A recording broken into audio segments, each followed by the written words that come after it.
Bienvenue à tous. Je suis Marc Labonté, membre de l'équipe de CTMI, ancien dans l'église à Maurice. Malheureusement, le frère Mickey n'a pu être là ce soir. Il m'a gentiment demandé de le représenter. Et ce mot « représenter » a pour moi un sens réel. Représenter le cœur de Dieu, représenter l'onction apostolique, représenter le Seigneur Jésus, c'est ce que le Seigneur nous appelle à faire. Et je voudrais ce soir, mes chers frères, pasteurs, prédicateurs de l'Évangile, partager avec vous quelque chose que certainement pourra vous encourager. Nous qui servons le Seigneur. Et vous donner mon témoignage, vous raconter comment le Seigneur a été miséricordieux envers moi, comment il a été bon envers moi, comment il a été fidèle, malgré toutes mes infidélités, toutes mes défaillances. Et le Seigneur a été vraiment fidèle. J'ai rencontré le Seigneur dans les années 70. Il y avait comme un réveil à l'île Maurice et que beaucoup de jeunes se convertissaient. Je me rappelle comme si c'était hier, le jour de ma conversion. C'est quelque chose d'inoubliable. C'est quelque chose qui nous marque. C'est quelque chose qui laisse sur nos vies une empreinte indélébile.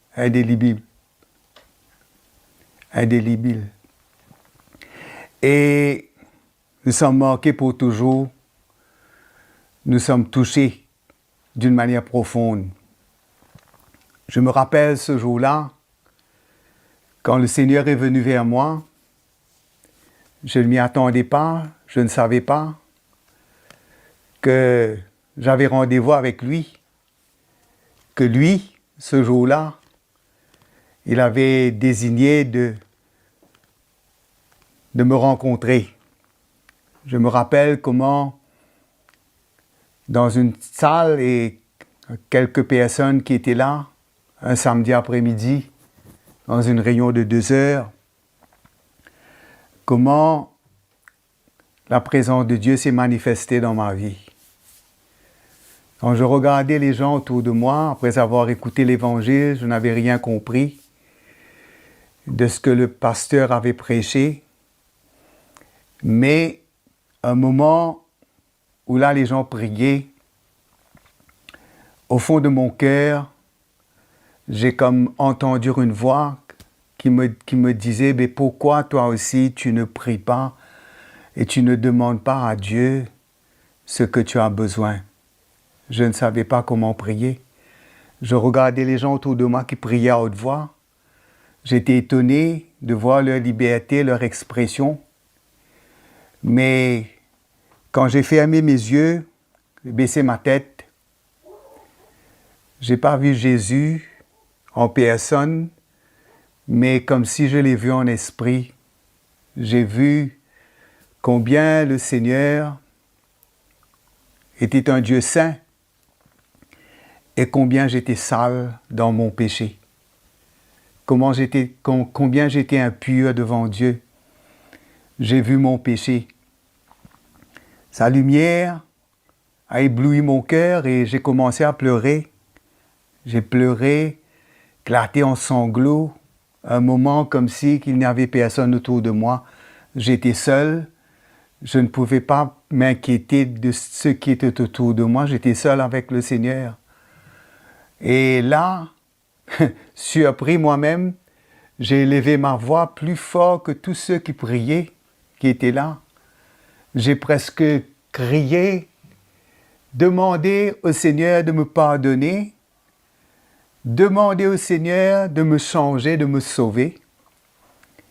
Et juste après cette prière, je me suis senti propre. Je me suis senti purifié, lavé. Comme si toute ma souillure, tout mon péché était enlevé et que j'étais propre, que j'étais pur, que j'étais un homme nouveau. Nous prédicateurs, nous savons très bien que la parole de Dieu nous dit que lorsque Dieu nous donne la repentance, lorsqu'il nous montre notre péché, et qu'il nous donne la foi de croire en lui, ressenti l'amour de Dieu pour moi, et j'ai reçu la libération de mon passé et cette vie nouvelle, transformée. Je me rappelle, j'avais un ami qui était plus qu'un frère pour moi. Nous étions venus ensemble dans l'église ce jour-là. Et quand nous sommes partis, nous avons quitté l'église. Je me rappelle, on ne s'est pas dit un mot. Mais là, à ce moment même, quand on est sorti de l'église, nos chemins se sont séparés. Parce que dans mon cœur, je savais que je ne pouvais plus continuer le chemin dans lequel je marchais autrefois. Je savais que maintenant, je suis sur un chemin nouveau. J'étais dépassé par l'amour de Dieu. Personne n'a eu à me dire, il faut que tu arrêtes. Arrête de vivre une vie dans le désordre, dans le dérèglement. D'arrêter et avec des paroles malsaines et odieuses. Mais mon langage avait changé, mon cœur avait changé et tout avait changé. Comme la parole de Dieu nous dit, celui qui est en Christ est une nouvelle créature. Les choses anciennes sont passées, voici toutes choses sont devenues nouvelles. Et après cela, tout ce que je voulais, c'est de faire la volonté de Dieu. Je voulais savoir, je demandais aux gens qui étaient là, je me rappelle, mais qu'est-ce que je dois faire maintenant? Ils m'ont dit, il faut que tu prennes le baptême. Et je n'ai pas questionné, c'est dans la parole de Dieu, et je voulais à tout prix prendre mon baptême. Il m'a fallu attendre 2 mois, parce que chaque 2 mois, on faisait le baptême, on baptisait des gens, je ne pouvais pas attendre. J'étais tellement amoureux de Jésus, j'étais dans toutes les réunions, je dévorais la parole de Dieu, et quand j'ai pris mon baptême, c'était encore un jour mémorable pour moi. Quand je suis rentré dans l'eau et que je suis sorti, j'ai levé mes mains au ciel et je dis, Seigneur, je te suivrai toute ma vie et je te servirai. Quelle grâce! Dès ce moment, je savais que Dieu m'avait appelé pour le servir. Dès ce moment, j'ai eu le désir de suivre des serviteurs de Dieu, d'écouter les serviteurs de Dieu avec une attention, de voir qu'ils sont des serviteurs de Dieu, qu'ils prêchent la parole de Dieu. Cela m'intriguait. Je voulais m'approcher. Je voulais vivre une vie qui plaisait à Dieu. Et pour couper tout court, j'ai pas tardé à commencer à servir le Seigneur parce que les frères ont vu. Ils ont vu que j'avais le désir de servir le Seigneur et ils m'ont tout de suite embarqué. Et servir le Seigneur de tout mon cœur avec zèle, mais après un moment, ce que je voyais en moi-même, ce que je voyais dans les pasteurs, a apporté une grande déception dans ma vie. Parce que j'étais déçu avec moi-même, parce que ma chair avait repris le dessus. Je servais le Seigneur. À un moment, j'étais sincère, j'étais vrai, j'étais sérieux. Mais après, par manque de révélation, par manque de connexion divine, par manque de soins et d'entendre vraiment un évangile qui nous approfondit dans notre relation avec Dieu, je suis tombé dans la chair. Tombé dans la chair, devenu esclave de ma chair, de la colère, de l'irritation, des mauvaises pensées, des choses qui certainement me décourageaient. Qui me décourageaient lorsque je voyais ce que j'étais et je voyais ce que Dieu s'attendait de moi. Par la grâce de Dieu, le Seigneur m'avait transféré d'une manière de là où j'étais avec la dénomination que j'étais, tout ce que j'avais vu, toutes les compétitions, les jalousies parmi les serviteurs de Dieu, toutes les choses qui sont de la chair et qui étaient certainement odieux devant les yeux du Seigneur, mais que tout de même, on servait le Seigneur, mais on était certainement des hypocrites. Et le Seigneur m'avait séparé de cela. Un moment, j'ai encore vu une séparation dans ma vie. J'ai rejoint des gens que j'ai ressenti qu'ils avaient en eux un vrai désir de suivre Jésus et un vrai désir de servir Dieu. Et je me rappelle d'une prophétie que j'avais reçue, que le Seigneur me disait, je te donnerai des vrais amis, je te donnerai des personnes vraies qui vraiment prendront soin de toi. Je me rappelle de cela et comment quand le Seigneur nous a emmenés ensemble et là encore, plus encore, à mesure que nous avancions dans le service de Dieu, que nous servions le Seigneur, nous avons vu beaucoup de choses que Dieu a fait, beaucoup de miracles, de guérisons, de conversions. Mais l'essentiel, moi personnellement, comme serviteur de Dieu, j'étais un homme de la chair. J'étais orgueilleux, j'étais obstiné, j'étais rebelle et je ne pouvais pas supporter qu'on me reprenne. Et un temps passé, plus que le temps passé, je servais le Seigneur avec moi-même. Je servais le Seigneur avec ma force. Je servais le Seigneur avec ma chair.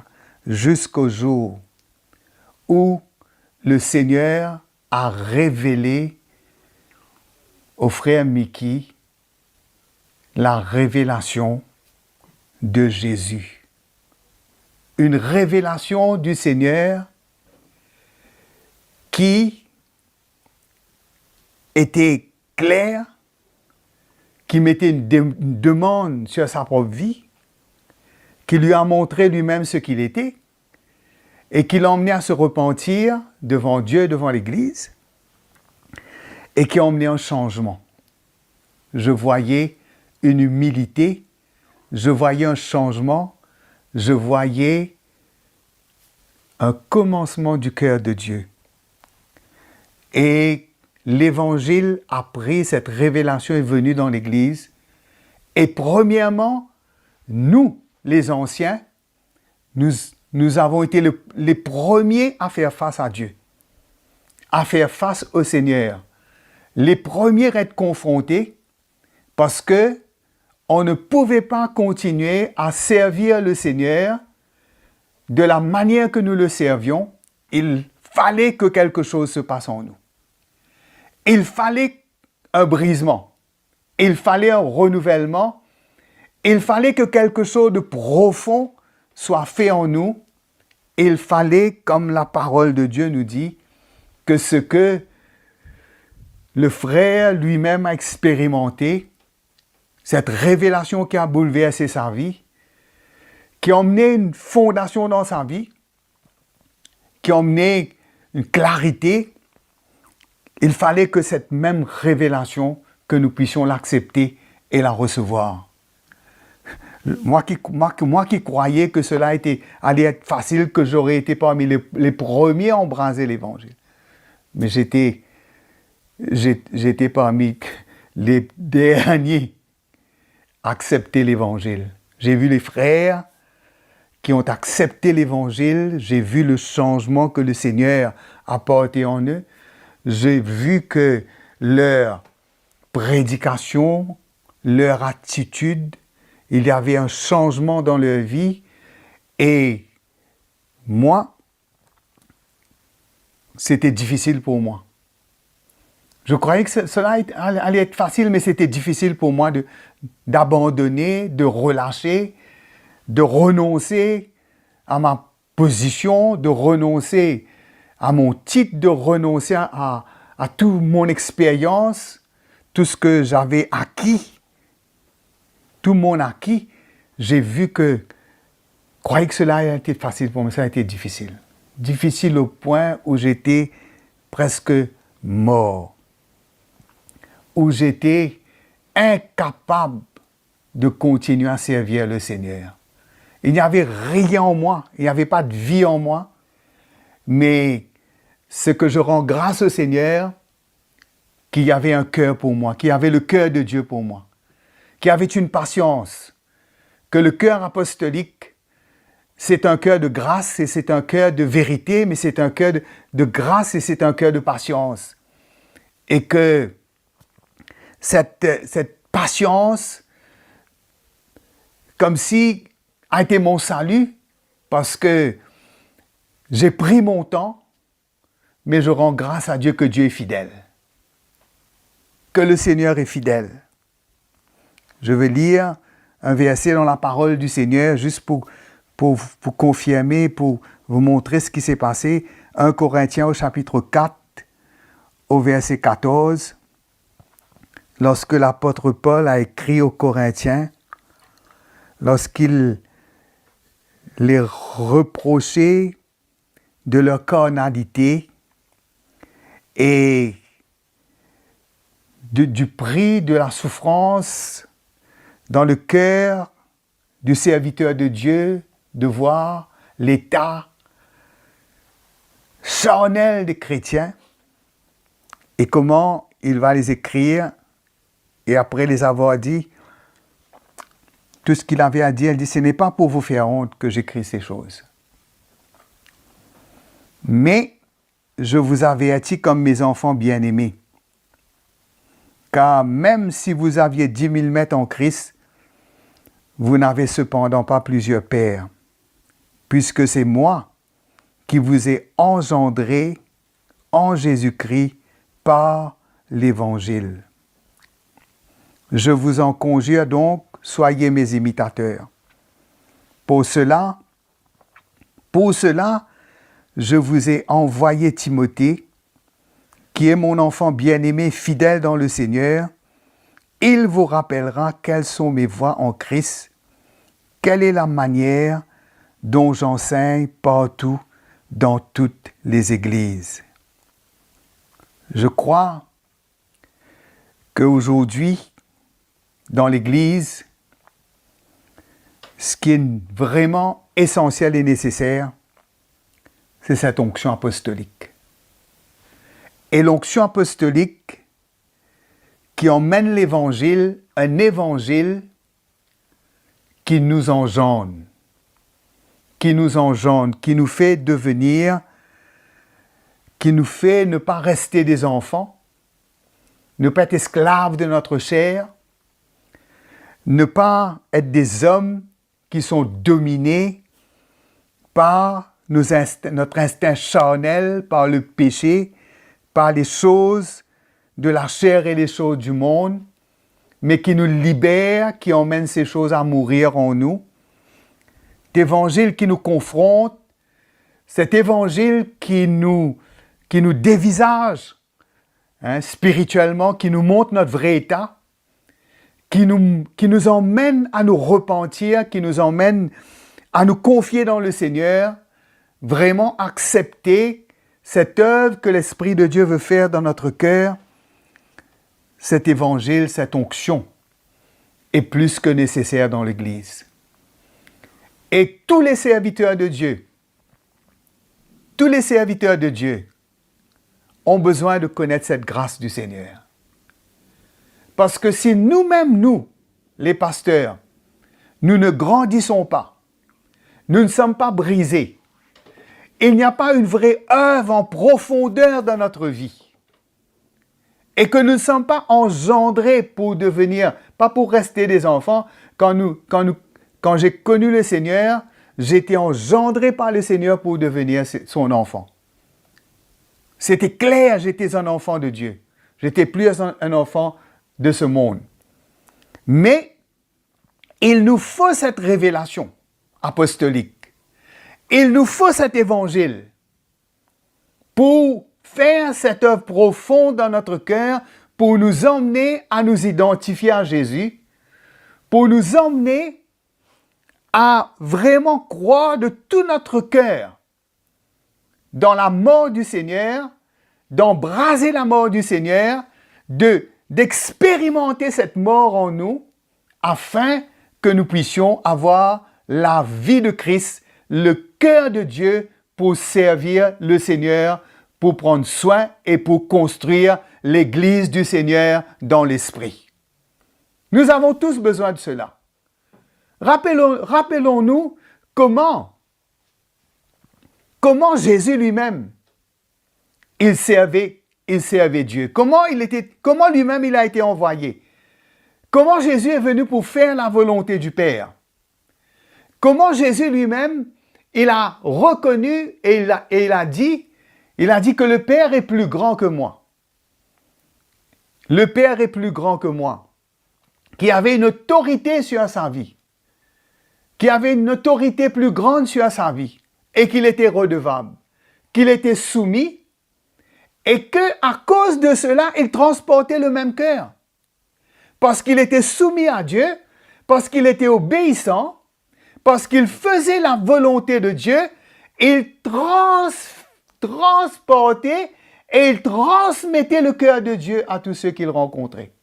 Il servait les hommes, il était un serviteur de Dieu parce qu'il avait le cœur de Dieu et il donnait la vie à tous ceux qu'il rencontrait.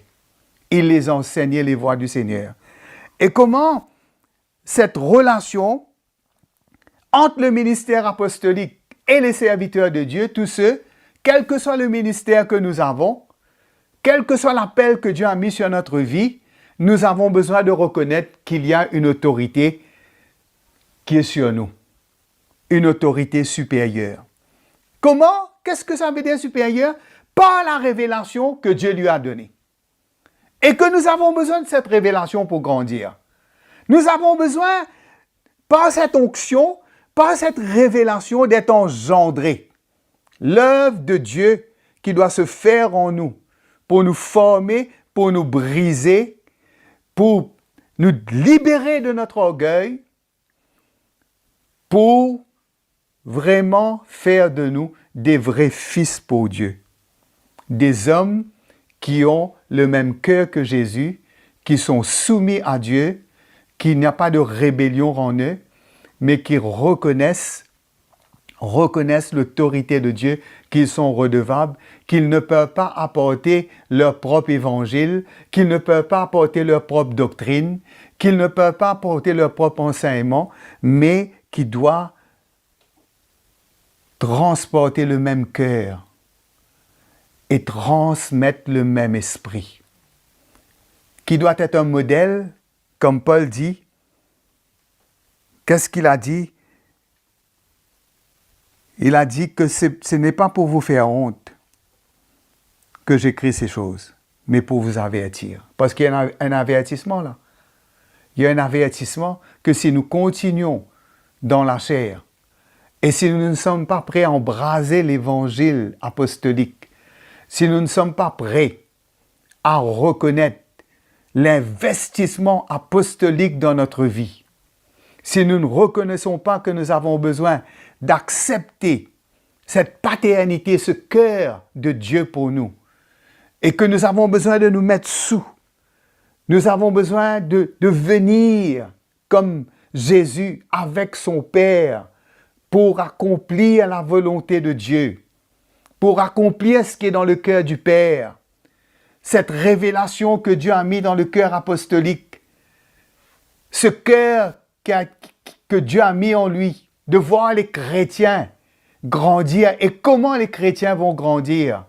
Cette révélation qui emmène la croissance, la maturité, qui transforme les chrétiens en des chrétiens charnels pour devenir des chrétiens spirituels, qui comprennent la volonté de Dieu et qui marchent sur les traces du Seigneur. Combien nous avons besoin d'être engendrés par cet évangile. Et je peux vous dire, il y a deux choses que je ne pourrai pas oublier.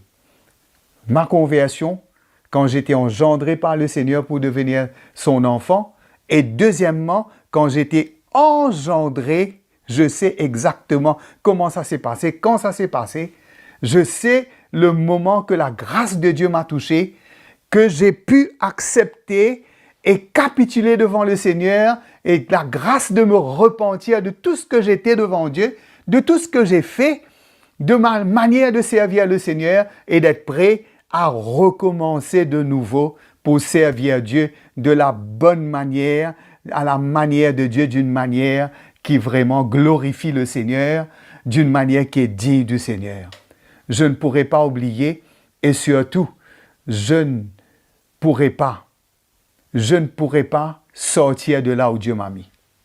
Je ne souhaite pas et je ne voudrais pas, je voudrais rester là où Dieu m'a placé, rester sous l'autorité de Dieu, rester entre les mains de Dieu, que l'œuvre de Dieu puisse continuer dans ma vie et que je puisse de mieux en mieux servir le Seigneur et que je sais que j'ai l'approbation de Dieu sur ma vie. Mes frères, ce que je souhaite, c'est que nous tous qui servons le Seigneur, nous savons qu'un jour, nous avons à rendre compte à Dieu de la manière que nous l'avons servi. Et que nous puissions avoir l'assurance d'avoir vraiment embrasé l'Évangile, d'avoir accepté ce que Dieu veut faire dans notre vie et de perdre tout ce qui est de nous-mêmes, mais que Jésus croit en nous et que nous nous diminuons et que nous devenons des vrais serviteurs de Dieu pour le peuple de Dieu. Je vous quitte sur ces paroles. Je remercie le Seigneur. Ça a été une joie pour moi de partager mon témoignage avec vous et j'espère que cela sera un encouragement pour vous. Je vous dis au revoir et je crois que le Seigneur a encore beaucoup de choses en réserve pour nous, les serviteurs du Seigneur. Nous vous donnons rendez-vous la semaine prochaine. Le frère Mickey sera avec nous. Que Dieu vous bénisse.